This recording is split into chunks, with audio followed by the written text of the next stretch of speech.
Believe करता हूँ कि आज का वर्ड परमेश्वर आपको इस वर्ड के थ्रू आज आपको बहुत सारी बातें समझाएंगे। और आज की वीडियो का नाम है क्यों जुबान वश में नहीं आ पाती।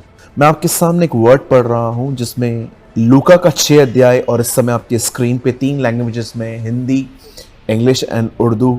6:45 6:45 भला मनुष्य अपने मन के भले भंडार से भली बातें निकालता है और बुरा मनुष्य अपने मन के बुरे भंडार से बुरी बातें निकालता है, क्योंकि जो मन में भरा है वही उसके मुंह पे आता है। मेरे भाइयों, मेरी बहनों, बचपन से ही जब हम बोलते आते हैं, आप जानते होंगे कि हमने बोलना तभी स्टार्ट किया जब हम 1.5-2 साल के थे। लेकिन क्या बोलना है, कैसे बोलना है, इसके लिए पूरा जीवन लग जाता है। बाइबल बताती है जो बोलने में नहीं चूकता, जो वचन में नहीं चूकता, वही तो सिद्ध मनुष्य ठहरा। आज बहुत सारे जो लोग हैं वो बिल्कुल भी अपनी जुबान को कंट्रोल नहीं कर पाते। वो कुछ भी बोल देते हैं, क्या भी बोल देते हैं। कभी कभी तो सीधी बातें इतने रफ टोन में बोलते हैं कि घर में झगड़े और लड़ाइयाँ हो जाती हैं। आप देखिए, हमारे मोबाइल में जितने नंबर हैं, क्या वो सब हमारे साथ कांटेक्ट करते हैं? क्यों कुछ लोग रूठे हुए हैं? हर बार उनकी गलती नहीं हो सकती, कुछ गलतियाँ हमारी भी हैं, क्योंकि हमने कुछ ऐसा कहा जिनसे उनको ठेस लगी और आज वे हमारे प्रति कड़वे हैं। मेरे भाइयों, मेरी बहनों, हमें ईमानदार होने की ज़रूरत है, क्योंकि कलाम पाक कहता है अगर आप हर रविवार चर्च जाते हैं, अपने दान और अपने दशमांश प्रभु को देते हैं, और अगर आप प्रभु बोझ की रोटी तोड़ते हैं, अगर आप अन्य भाषा बोलते हैं, आप वचन पढ़ते हैं, आप चर्च को सपोर्ट करते हैं, आप सारी रिलीजियस एक्टिविटीज़ में एक्टिव हैं, लेकिन बाइबल बताती है अगर किसी की जुबान वश में नहीं है तो इसकी सारी भक्ति व्यर्थ है। पतरस कहता है कोई ऐसे बोले जैसे मानो परमेश्वर का वचन बोलता है। आज देखिए हमारे पास कैसी जुबान है, हमें इस बात को बड़ी जांचने की ज़रूरत है। भले ही हमारी ज़ुबान में हड्डी नहीं है, लेकिन कभी कभी ऐसी बातें बोलती है कि ज़िंदगियां टूट जाती हैं। आज मैं आपके सामने कुछ बातें रखना चाहता हूँ, क्यों आखिर ज़ुबान इंसान की वश में नहीं है, कंट्रोल में नहीं है, उसका क्या कारण है। पहली चीज़, क्या आपने इस बात को नोटिस किया जब इजराइली जो थे, जब मूसा ने उन्हें मिस्र की गुलामी से लेके कनान लेके जा रहे थे, तब पानी, खाना और कुछ चीज़ें न मिलने पर वो बात कैसे करते थे? मैं उन पे दोष नहीं लगा रहा, क्योंकि मैं जानता हूँ हमारे पास पेट है, हमारे अंदर कुछ ऑर्गन्स हैं जिन्हें हर समय हर 3-4-5 घंटे में अपने होश देते रहते हैं खाना पीना। कोई भी व्यक्ति जो भूखा है वो खाना तो मांगेगा ही, लेकिन क्या आपने उनके मांगने के तरीकों को आपने नोटिस किया? क्या जहाँ हम रह रहे थे वहाँ पर कब्रिस्तान नहीं था कि मूसा तू हमें मरने के लिए यहाँ ले आया? कई बार वो लोग ऐसी ऐसी बातें बोलते थे कि हे मूसा, कई बार तो लिखा है कि वो पत्थर लेके मूसा को मारने के लिए जाते थे, लेकिन खुदा उसे हमेशा बचाता था। आपने इज़राइल के लोगों की जुबान देखी, बार बार प्रभु उनसे कहता था मैंने तुम्हारा बुड़बुड़ाना सुना है, मैंने तुम्हारा कुड़कुड़ाना सुना है। इवन आपने देखा कि कैसे आदम ने जब गुनाह किया और हवा ने भी गुनाह किया, तो जब परमेश्वर आता है तो आदम पहली बात कहता है कि तूने जो वाइफ मुझे दी है उसने मुझसे पाप करवाया। ही ब्लेम। इज़राइल के लोगों ने एक दूसरे के साथ बुरा व्यवहार किया, खुदा के साथ बुरा व्यवहार किया। आदम ने भी ऐसे ही बात किया। नए नियम के अंदर आपने देखा जब एक स्वर्गदूत खुदा से कलाम पाके जकरिया के पास जाता है, जो उन दिनों में एक याजक था, उसे कहता है कि हे तेरी दुआएं सुन ली गई हैं, तुझे बेटा पैदा होगा, वो पवित्र आत्मा से परिपूर्ण होगा, वह एलिया की आत्मा में चलेगा। सारी चीजें सुनने के बाद कलाम पाक कहता है उसने कहा मैं ये बात कैसे मान लूं? मेरे भाइयों, मेरी बहनों, आखिर क्यों ऐसे शब्द निकाले गए? नकारात्मक, या कई बार हम नेगेटिव बोलते हैं, ब्लेम करते हैं। कभी कभी तो ऐसा भी होता है कि हम कुछ लोगों से मिलते हैं और हम पाप में गिरते हैं, क्योंकि वो लोग जब भी हमसे मिलते हैं वो हमेशा लोगों के फेलियर्स की बात करते हैं, लोगों के पर्सनल लाइफ्स के लिए बात करते हैं, इसका ये चल रहा है, इसका ये है, इसका वो है, वगैरह वगैरह। कई बार आप देखिए, आप अकेले रहते हैं, पाप से बचे रहते हैं, लेकिन जैसे आप लोगों से मिलते हैं आप उनके साथ उनके कामों में शामिल हो जाते हैं। मेरे भाइयों, मेरी बहनों, आप में से बहुत सारे लोगों को लगता होगा कि जुबान प्रॉब्लम है, लेकिन याद रखिए जो वचन मैंने आपसे पढ़वाया उस वचन में लिखा है कि जुबान प्रॉब्लम नहीं है, प्रॉब्लम हार्ट है। जो मन में भरा पड़ा है, इंग्लिश में हार्ट आया हुआ है, वही जुबान पे आता है। आप कभी नहीं कह सकते कि मेरे मुंह से निकल गया। नो, वो आपके अंदर था।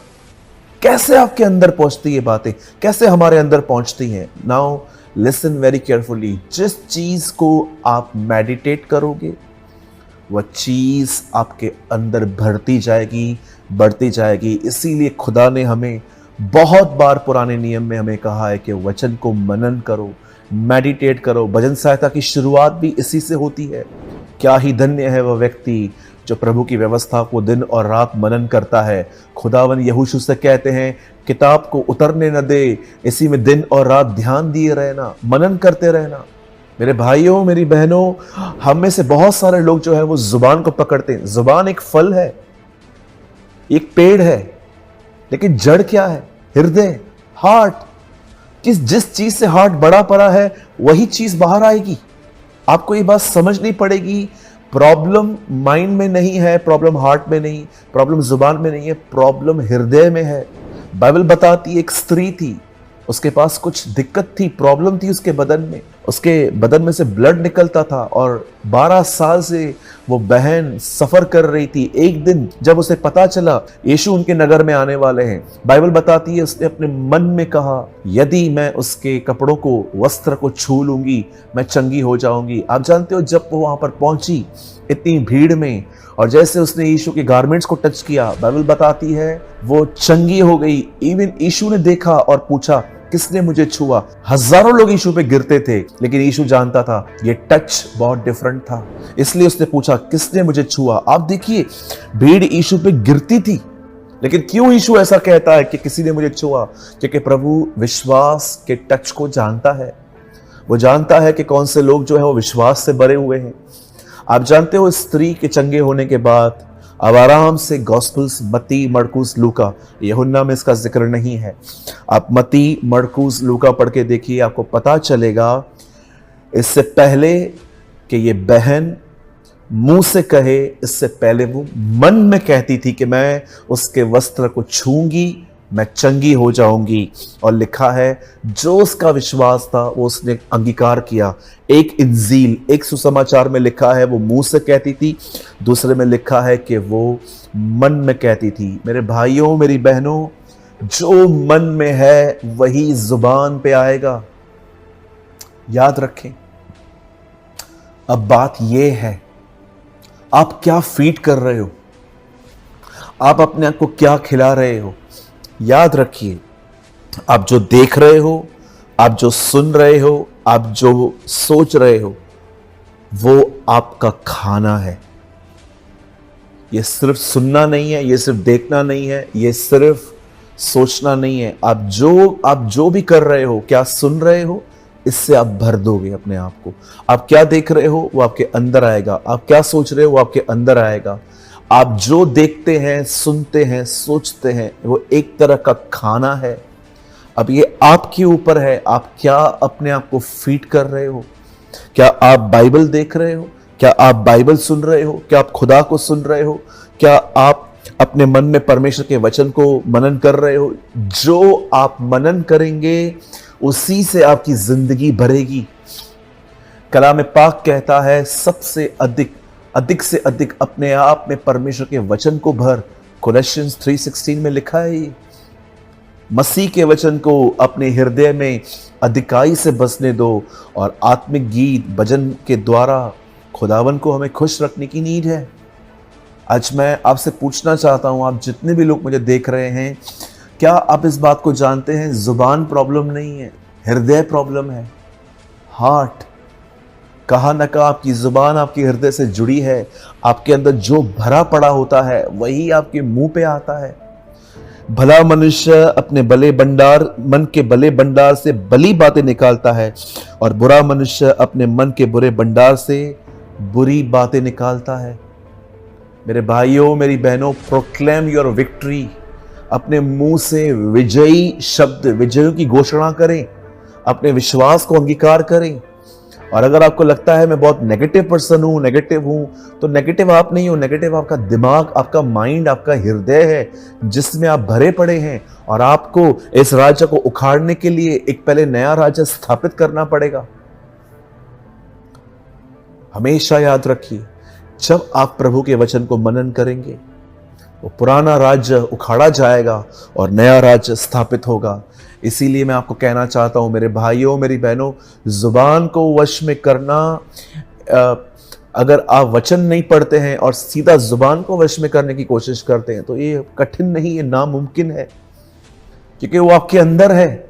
आप कब तक अपने आप को रोक पाएंगे? आपसे नहीं होगा। बाइबल बताती है कोई मनुष्य से वश में नहीं कर सकता, एक ही है जो कर सकता है और वो है पवित्र आत्मा। और पवित्र आत्मा तब काम करता है जब आप उसको कोऑपरेट करते हो।